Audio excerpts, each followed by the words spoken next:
Bonsoir les amis, bonsoir tout le monde. Les amis, c'est pas des amis, c'est des inconnus. Bonsoir les inconnus. Bonsoir les chéris. Les chéris, n'importe quoi. Non, vous n'êtes pas les chéris. Vous êtes les auditeurs, les auditrices. Alors, chers auditeurs, chères auditrices, bonsoir. Nous sommes dans le cours numéro 67 d'art dramatique. Et je suis un peu à un tournant de mon cours, puisque j'ai entamé la partie très technique qui consiste à parler de l'imagination créatrice de l'acteur. L'imagination créatrice, c'est ce qui est un peu fantasque, c'est ce qui est dans le domaine de l'irréel, dans le domaine du rêve, de tout ça. Et alors là, on va avoir des tas de problèmes avec ça parce que notre cerveau ne sait pas distinguer ce qui est réel et de ce qui est fantasque. Quand on rêve la nuit, on est incapable de dire si c'est un rêve ou si c'est pas un rêve. Et quand on rêve tout éveillé, quand on est acteur et qu'on rêve sur la scène, à notre imagination créatrice, on est incapable de dire si c'est la réalité qu'on est en train de vivre ou si c'est un monde abstrait. Bon, avec l'expérience, on sait que lorsqu'on est sur une scène de théâtre, on est dans un monde à part. Ça, c'est avec l'expérience. Comme avec l'expérience, on sait que quand on était dans un rêve, on rêvait. Quand on se réveille, vous voyez, c'est quand on sort de scène qu'on sait que c'était tout faux. Mais quand on joue la scène, on est incapable de dire si c'est vrai ou si c'est faux. Pratiquement, hein, pratiquement. Un bon comédien s'y croit. Moi, je m'y crois. Quand je joue, je m'y crois. Hein. Ah oui, je m'y crois. Et alors, pour sortir de ce fantasque, pour sortir de ce monde abstrait, on a des méthodes qu'on emploie. On se réfère à la logique intrinsèque, c'est-à-dire qu'on se réfère par exemple, en analyse transactionnelle on appelle ça l'adulte neutre. L'adulte neutre nous ramène à la réalité concrète du monde. Bon, on pourrait qualifier ça lorsque vous êtes en train de faire une activité physique, vous êtes dans la réalité concrète du monde. Quand vous réfléchissez, par exemple, quand vous faites des calculs mentaux, quand vous réfléchissez, vous êtes dans une réalité concrète du monde. Quand vous touchez, vous êtes dans une réalité concrète du monde. Et alors il y a un décalage entre ce fantasque que vous aviez dans la scène et la réalité du monde. C'est pour ça que dans une scène, on introduit un décor fictif pour encourager le lecteur à continuer à croire à son monde, pour encourager l'acteur à croire à son monde fictif. Voilà. Là, nous sommes dans l'imagination créatrice du comédien.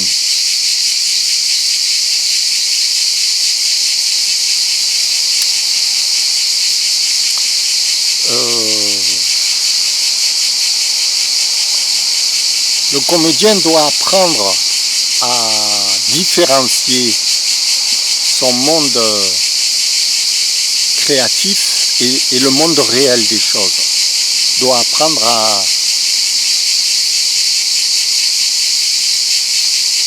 à sortir de l'un pour rentrer dans l'autre, si vous voulez, au plus le comédien sera apte à sortir et à rentrer dans ces deux mondes qui sont différents, le monde réel et le monde abstrait, le monde imaginatif, le monde fantasque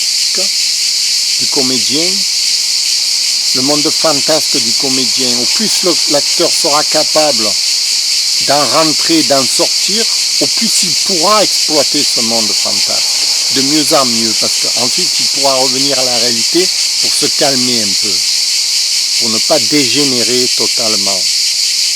Sinon, s'il reste perpétuellement dans ce monde abstrait, il va finir par devenir fou, à perdre le sens de la raison, à perdre le sens des réalités, et finalement il va se perdre dans une absurdité totale, qui n'aura plus rien à voir avec la réalité concrète de la vie.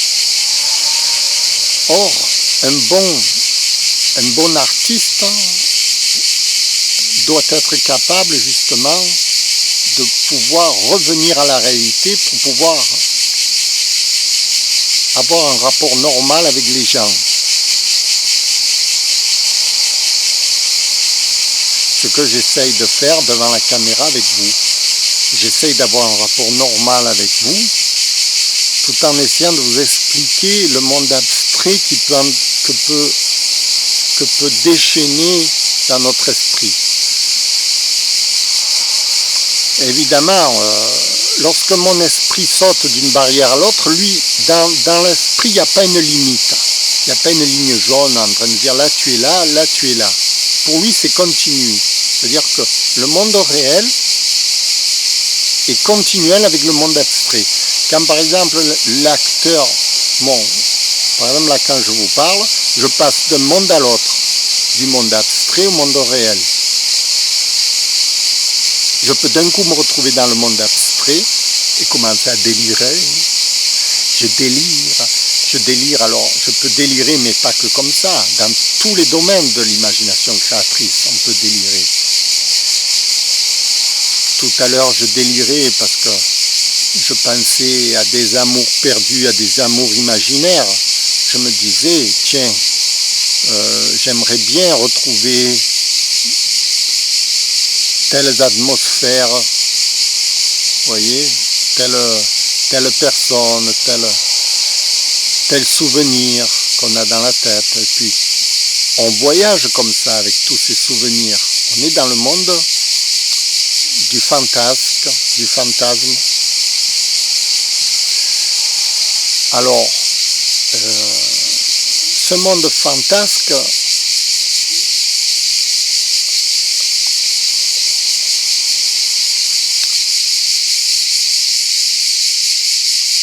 il faut savoir le ramener à la réalité pour que ce soit un outil à notre service. Plutôt que ce monde fantasque nous entraîne à lui, nous détourne de la réalité, il faut que notre réalité concrète d'aujourd'hui se serve de ce monde fantasque pour évoluer dans notre réalité. En fait, il faut se servir des fantasmes comme on se sert d'un rêve pour avoir une imagination fertile et créer de nouveaux outils pour la vie de tous les jours. C'est ce que font les peintres, par exemple, se servent de leurs rêves pour créer de nouveaux tableaux. Des tableaux utiles aux gens qui vont admirer ce tableau, qui vont prendre plaisir. C'est se créer ce fantasme pour l'exploiter dans la vie de tous les jours. En gros, c'est ça, la bienfaiture, le mécanisme recherché, c'est ça. Plutôt que d'être aspiré par ce fantasme et ne plus pouvoir s'en servir dans la vie de tous les jours. Alors là, on est aspiré et on ne peut plus revenir, on ne peut plus s'en servir pour tous les jours. Et alors on vit perpétuellement dans ce fantasme et il suffit d'avoir de l'argent, d'être indépendant financièrement pour ne plus se soucier de la matérialité de la vie.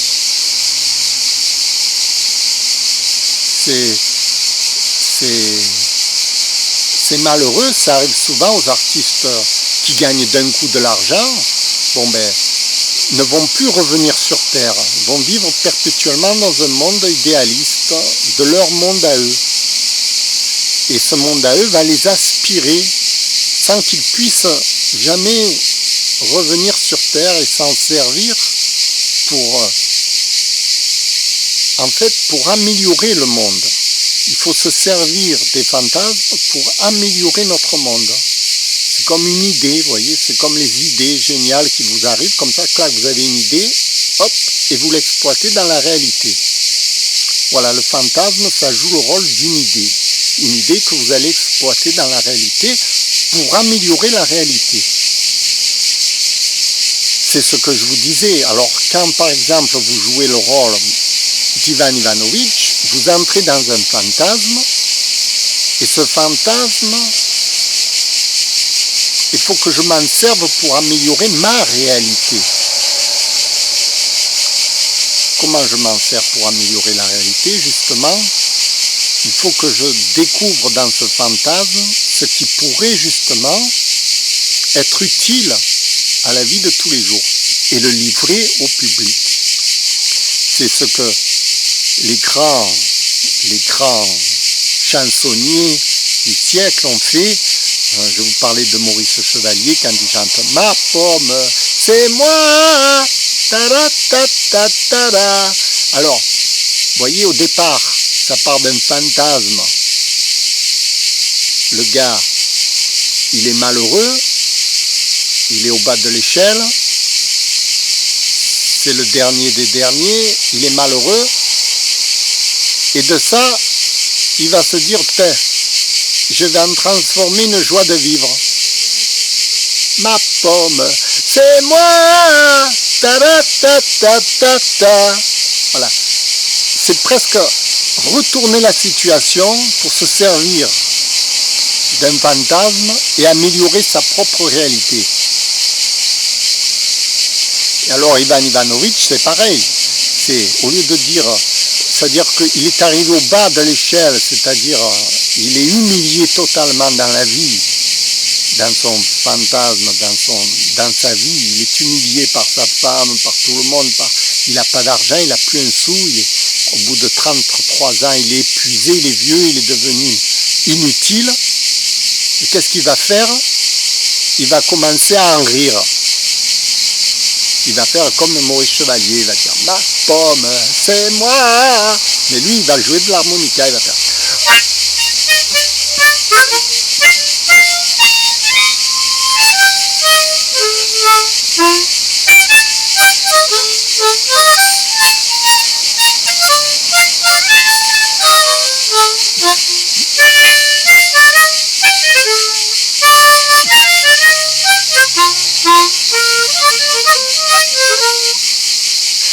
Mesdames et messieurs, on a demandé à ma femme de me faire prononcer ici une conférence.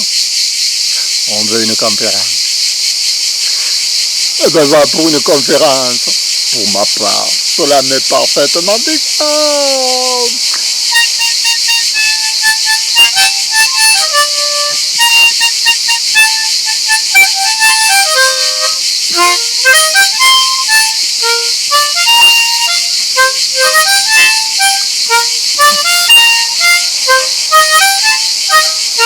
Autrement dit, il dépasse son problème misérable, pour en faire une joie de vivre.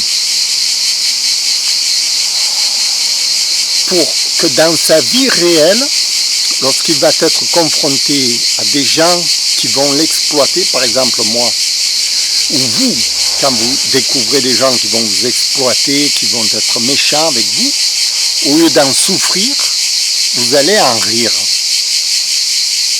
C'est ma pomme, c'est moi, je suis plus heureux qu'un roi.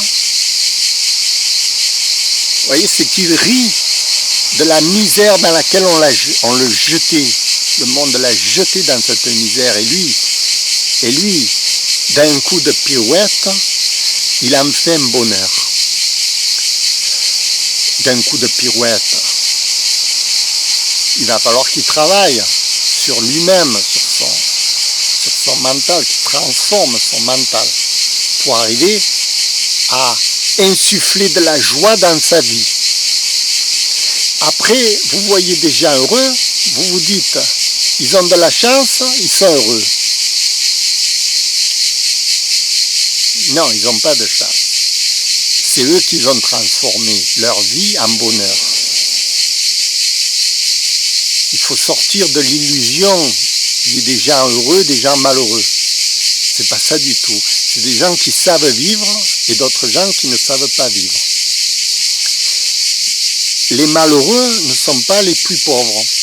Il y a des très riches qui sont très malheureux. Vous prenez Mike Brandt, qui s'est suicidé au top de la gloire. Pourquoi? Parce qu'il était trop jeune pour comprendre que la vie, il fallait justement qu'il transforme la misère en bonheur. Il est arrivé à une gloire trop vite, trop soudaine, et pour lui, la misère est devenue insupportable. Il s'est suicidé bêtement, un coup de folie. Et il y a beaucoup d'enfants de riches qui sont comme ça. Ils prennent de la drogue, ils se suicident parce que ils n'ont pas la capacité mentale à surmonter leur détresse humaine. Le comédien, l'acteur, est là pour ça, pour donner aux gens cette force qui leur manque. Un peu comme quand Charles Trenet chante « Je chante soir et matin, je chante sur mon chemin. »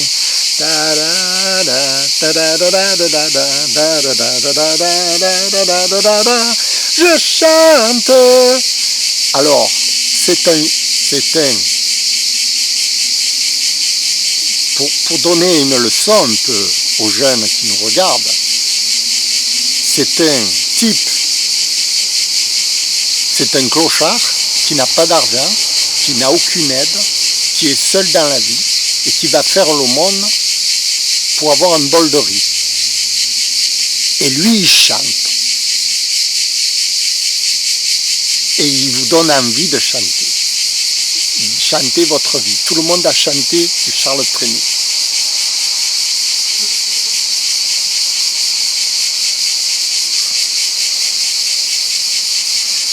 Charles Trenet, c'était pas un type riche qui a chanté un clochard. Vous voyez? C'est un type qui est devenu riche par la suite, mais il n'était pas riche au départ. Et je veux dire, bon, enfin, vous m'avez compris. Tout le monde est à la même enseigne là-dessus. Il n'y a pas de riche ou de pauvre. Chacun, on est tous égaux devant la misère humaine. Tous.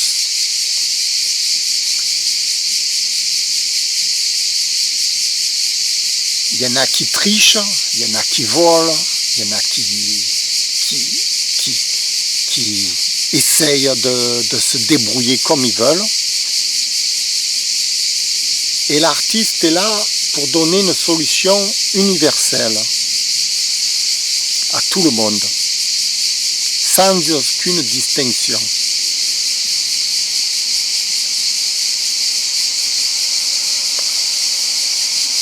Voilà, ça c'était pourquoi je vous expliquais au départ comment ce fantasme, cette imagination créatrice va vous projeter dans un monde au départ. Le monde, au départ, il est très terre à terre. Un monde où le comédien, il a un gros problème, parce que s'il n'avait pas de problème, je veux dire la scène dans laquelle il joue, il va être confronté à un problème. S'il n'avait pas de problème, il resterait assis dans un fauteuil, il n'y aurait pas de scène, il n'y aurait rien. Mais l'auteur, le scénariste, celui qui invente le film, celui qui invente la pièce de théâtre, le met dans une solution inextricable, une solution impossible. Et c'est au comédien à trouver la solution. Comment il va se sortir? Charles Trenet, il chante. Vous voyez, de sa misère, il en fait. Et l'autre, Maurice Chevalier, dit « Ma pomme, c'est moi !» Ils en sortent toujours quelque chose. Jean Gabin va en sortir aussi quelque chose. Il va taper du poing et il va tout envoyer dinguer. Alain Delon, c'est pareil. Qu'est-ce qu'il va faire? Il va embrasser une femme pour se sortir du pétrin. Belmondo, qu'est-ce qu'il va faire? Belmondo va faire des pirouettes, il va donner des coups de poing, il va faire l'as des as. Il va envoyer tout le monde de péter par une pirouette, vous voyez? Mais il va sortir gagnant à l'arrivée. Alors que il pourrait finir très très mal.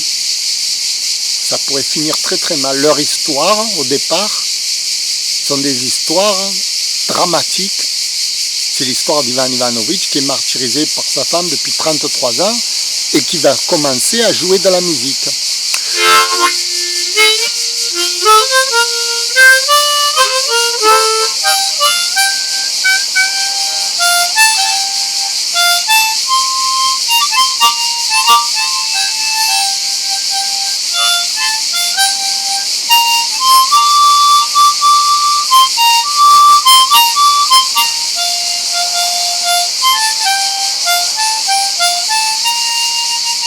Voilà, c'est pour donner de la joie au cœur.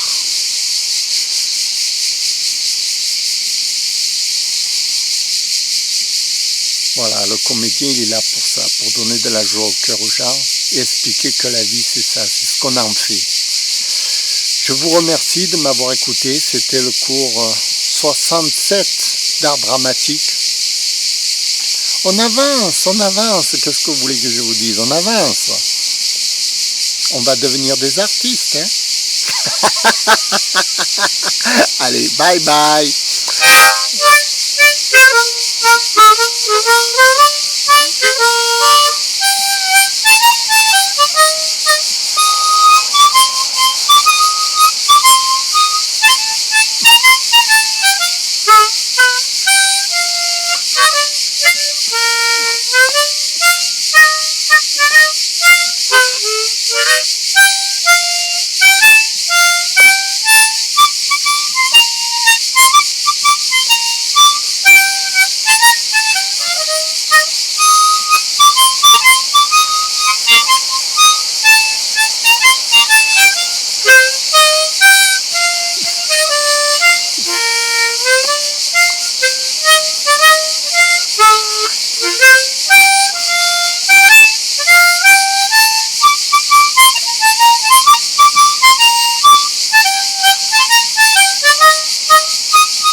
Merci, au revoir.